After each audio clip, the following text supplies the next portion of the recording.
السلام علیکم ورحمۃ اللہ وبرکاتہ۔ استقبال ہے آپ کا محمد افضل آفیشیل یوٹیوب چینل پر۔ ناظرین کرام، تبلیغی جماعت سے متعلق ایک بڑی خبر سامنے آ رہی ہے، جس میں تبلیغی جماعت والوں کی ایک بڑی جیت ہوئی ہے۔ تبلیغی جماعت معاملہ 70 افراد پر درج FIR دہلی ہائی کورٹ نے رد کرنے کا سنایا فیصلہ۔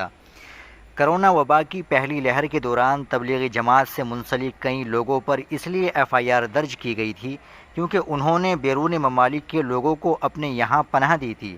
اب اس معاملے میں دہلی ہائی کورٹ نے آج ایک اہم فیصلہ سناتے ہوئے سبھی FIR کو رد کر دیا۔ دہلی ہائی کورٹ میں جسٹس نینا بنسل کرشنا کی بنچ نے 70 ہندوستانی شہریوں کے خلاف درج 16 FIR کو رد کرنے کا فیصلہ صادر کیا ہے۔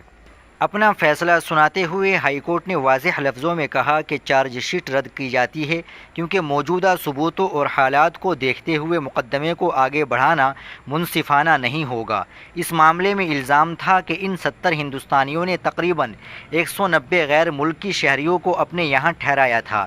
یہ غیر ملکی شہری مارچ سن 2020 میں نظام الدین واقع مرکز میں منعقد تبلیغی جماعت کی تقریب میں شریک ہوئے تھے۔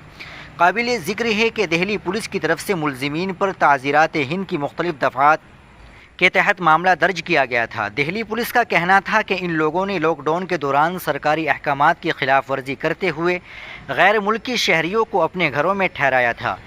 دہلی ہائی کورٹ میں ملزمین کی طرف سے پیش وکیل عاصمہ منڈلانا نے عرضی داخل کر کے عدالت سے مطالبہ کیا تھا کہ اس معاملے میں درج FIR کو منسوخ کیا جائے کیونکہ نہ تو ملزمین کی منشا مجرمانہ تھی اور نہ ہی ان کے خلاف موافق ثبوت موجود تھے جو انہیں قصوروار ثابت کر سکے۔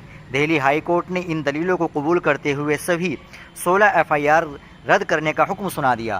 ناظرین کرام، یہ بڑی جیت اور بڑا اہم معاملہ ہے اور یہ بڑا